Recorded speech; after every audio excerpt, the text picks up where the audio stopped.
Hello, beautiful friends. Sonia Lopez here. Welcome once again to episode 2. Today, I'm going to be talking about magnetic manifesting versus force manifesting. Before I dive in, I just want to take a moment to pay some gratitude to my clients, the people inside of Magnetic CEO, which is my one-on-one for entrepreneurs, and the ones inside of Energy Leadership, which is my one-on-one for general manifestation, are just some of the most powerful, amazing, magnetic clients that I am getting to work with. And I just want to pay you guys some gratitude and some love. Thank you. Thank you for trusting me with your magical co-creations and your journey. So let's dive in. I want to talk first, for those of you who might be newer to manifestation, about what it is and dispel some of the woo-ness that people attach to manifestation. So I take a very practical and pragmatic approach to all of these sort of esoteric woo teachings, even though I do love energetics and quantum teachings, and my mom studied metaphysics, and I've grown up understanding these teachings since I was 5 years old. I just really like to make it so that it's more grounded and less uh, in the ethers, so to speak. And it's really why people honestly sign up to work with me, because they're usually really up in their heads, ruminating about all the things that they'd like to achieve and accomplish. And they're pretty highly conscious people, pretty successful already, pretty magnetic. Or they're the people who have been really, really high up in the spiritual world, but haven't anchored it into grounded, practical ways of showing up. So they come to work with me and I help them do that. So manifesting is to me, and the way I teach it, it's simply becoming the conscious, intentional co-creator of your life versus being on autopilot, which most of us, about 85% of us, are operating on autopilot. It's just the way our nervous system works. The brain does not like to expend energy. So once patterns are imprinted in the brain as neural pathways, the body takes over, and then we just create those patterns over and over in our life. It's also why change can feel so difficult. Like you see people make New Year's resolutions of going to the gym. I'm going to start going to the gym. And then they start and they fall off. It's because what's imprinted in their brain is not going to the gym. So now they have to become more intentional and more conscious and over choose that new reality. And it's easy to fall back into the old patterns because they're already imprinted in the brain. And this can be a whole other episode. So to me, yes, I work with the universal laws, and yes, I work with energetics when it comes to manifesting. But at the foundation of manifestation, all it really is being the conscious, intentional co-creator instead of the creator that's on autopilot. So I'm going to share with you the stages of manifestation so you start to understand how the journey kind of unfolds when people choose to become the conscious co-creators. We all start somewhere. I, like I said, have been exposed to this work since I was 5 years old, but didn't really start to be the conscious co-creator till I was about 35 years old, even though I knew about manifestation and I knew about the universal laws. It wasn't until I went through my own, journey of asking myself, well, there's got to be more to life than this.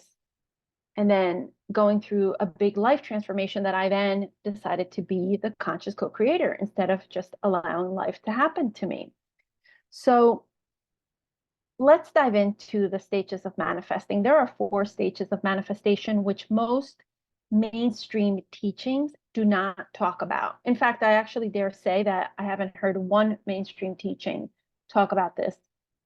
So, the first stage of manifesting or conscious co-creation or intentional co-creation, which is really not intentional, is victim consciousness.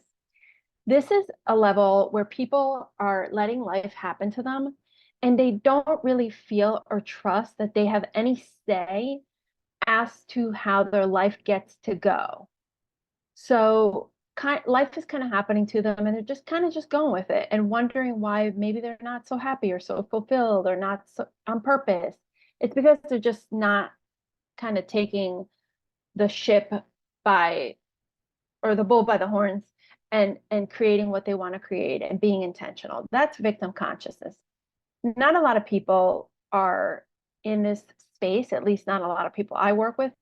And we all have it, by the way. We all play in all the four stages of manifesting here and there, depending on what's going on in life. But victim consciousness is, really something that I think most people are not in, but some people are. So the second stage is by me consciousness. By me consciousness is where most people who are into manifesting are playing in. At this stage, what's going on is you now know that, hey, I actually get to be the captain of my ship, so to speak, and I'm going to set forth and create what I want to create for myself. So you start to kind of question the the beliefs and the perceptions and the way you thought life should be, because again, we all get handed down this blueprint of like, go to school, get a degree, get a job, find a partner, get married.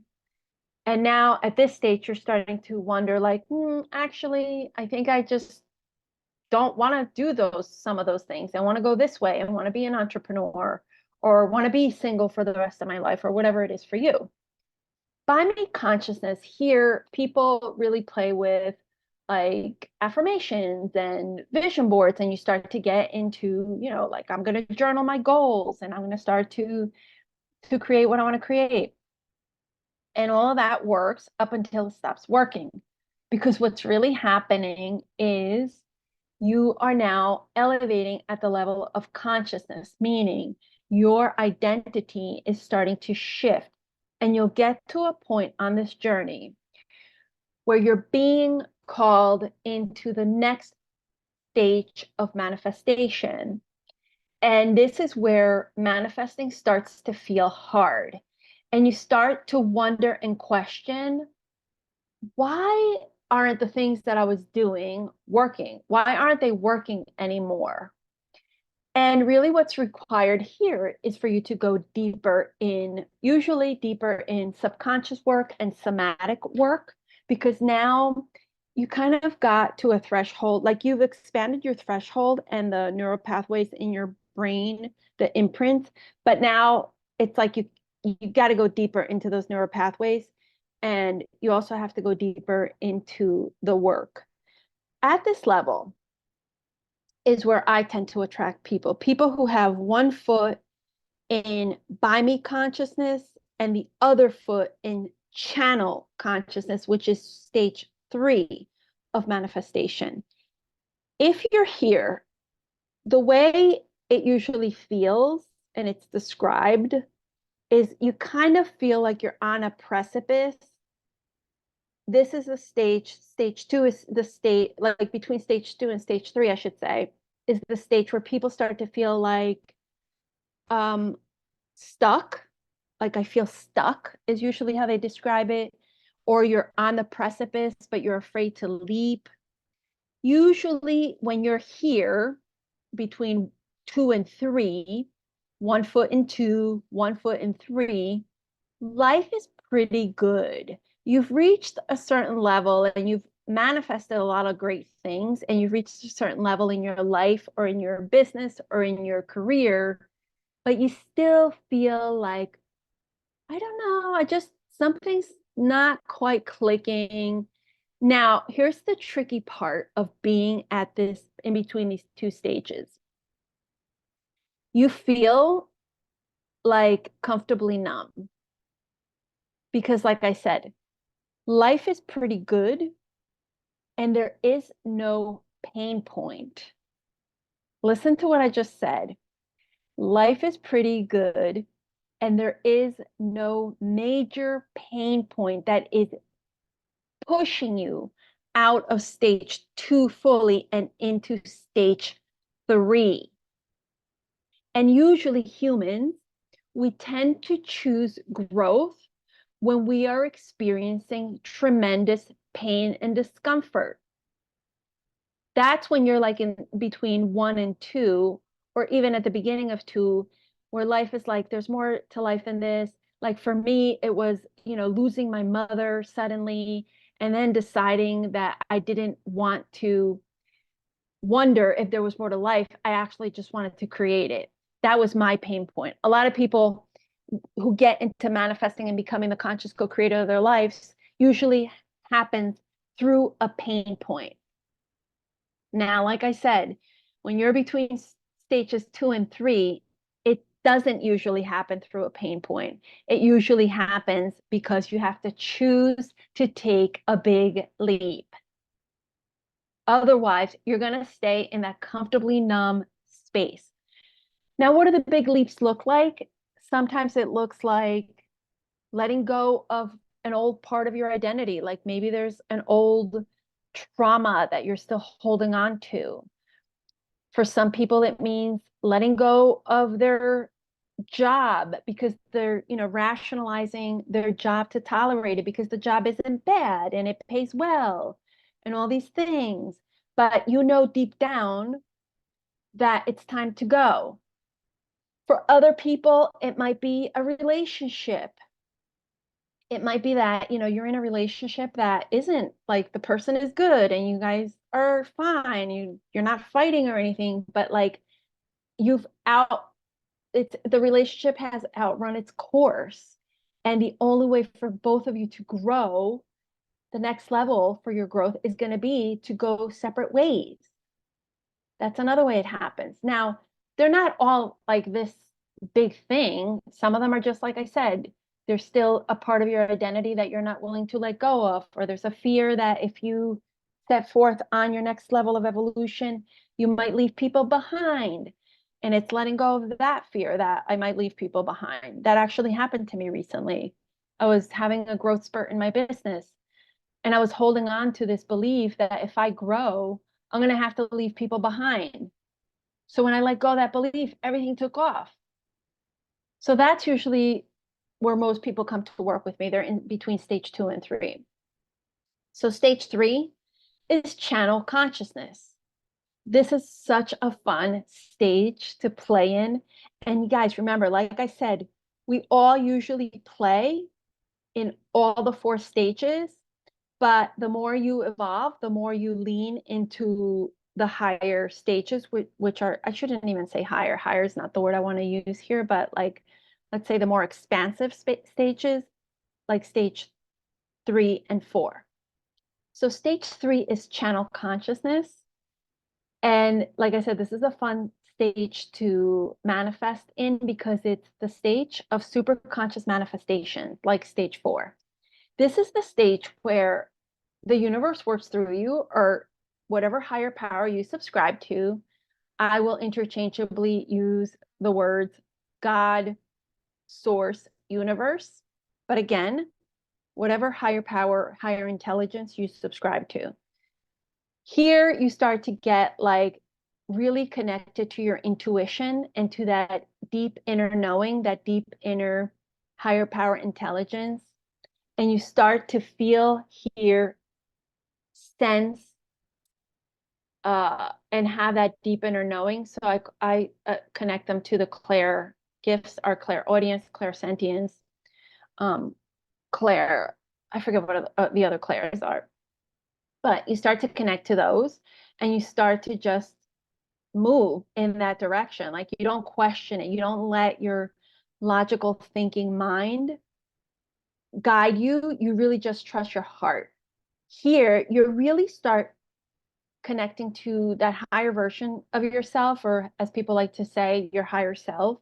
And you start to play to win instead of playing not to lose. In stages two, or in stage two rather, most people are playing not to lose. They're kind of like getting on this journey of manifestation and conscious co-creation because, like I said before, you're trying to get away from a pain point. You want more money because you don't want to feel lack. In stage three, that's not the case. In stage three, you're kind of just like, F it. I'm playing to win full out because I only have this life. And you move that way. Like you take bold action. You really, really trust when your heart is guiding you towards something. I've had this happen so many times, especially when I was on my healing journey, which I'll be talking about in future episodes about healing from 5 autoimmune conditions. For me, it was truly channel consciousness. That whole journey was channel consciousness and ask me consciousness, which brings me to the fourth stage of manifesting, which is ask me consciousness. At this level, you're not even trying to manifest. You are being the walking, talking, breathing manifestation, oracle, whatever you want to call it, unicorn, as I like to say. And you trust that everything that is unfolding in life is for you, and you become such a powerful alchemist of problems or distortions or situations that don't seem like shiny and the best in your life. You just trust that everything is as it should be, and you move from such incredible divine power. Again, I mentioned that when I was going through my healing journey, I was really tapped and tuned into channel consciousness and ask me consciousness. And I'll share it in another episode because I don't want to make this too long, but I really was guided every step of the way through my healing journey as to what the next best step would be for me to take. Most recently in my business, this has also happened. I have become channel and ask me consciousness and really been tapped into that. And as a result of that, I trusted that every move that I was told to make, and my business has taken off since then. So those are the 4 stages. To recap, they are victim consciousness. This is the stage, again, where you don't feel like you have any say as to how your life turns out. By me consciousness is stage 2. This is where you start to become the conscious co-creator. It's more focused on the 3D, more focused in doing than it is on being. So here you are getting still in force manifestation. And channel consciousness is you're trusting and you're moving from trust instead of logic. And then ask me consciousness is you're not even trying to manifest. You can just think it and it comes into existence. So when we're talking about magnetic manifesting, you're playing in stages 3 and 4 a lot, more so than in stage 2. Force manifesting is stage 2 because it's that doing. I have to do things to get things.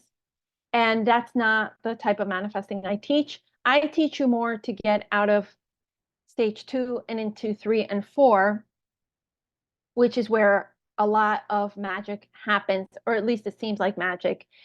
What simply is happening is that you're starting to get more into alignment with your intuition, with what your heart and where your heart wants to take you, and you're trusting that. And so the co-creation starts to really happen there, and it starts to amplify your own magnetic field, which we all have, and amazing things start to happen in your life. I'd like to leave you with one book recommendation that speaks to stages 3 and 4. It's called The Surrender Experiment by Michael Singer, who also wrote, what was his other book? I forget the title. Oh, Untethered Soul. That's the other book he wrote. I think that was his first book, and then he wrote The Surrender Experiment. In that book, he talks a lot about what I just described in stages 3 and 4 and his whole journey and how he just surrendered to life and ended up manifesting an awesome life because he surrendered to life. That's truly, truly, truly ask me consciousness. So if you want to start tapping into magnetic manifesting and stop forcing and allowing life to or that higher intelligence to work through you, and you start to be the conscious co-creator, this is this is where you get to play. You get to play in channel consciousness and Acme consciousness and watch the magic unfold. I hope this episode helped you. And remember, again, if you want to step into magnetic manifesting, you got to play. You got to play to win and not play not to lose. So I hope this episode helped you. I will see you on the next one. For now, have a great rest of your journey. Take care, everybody.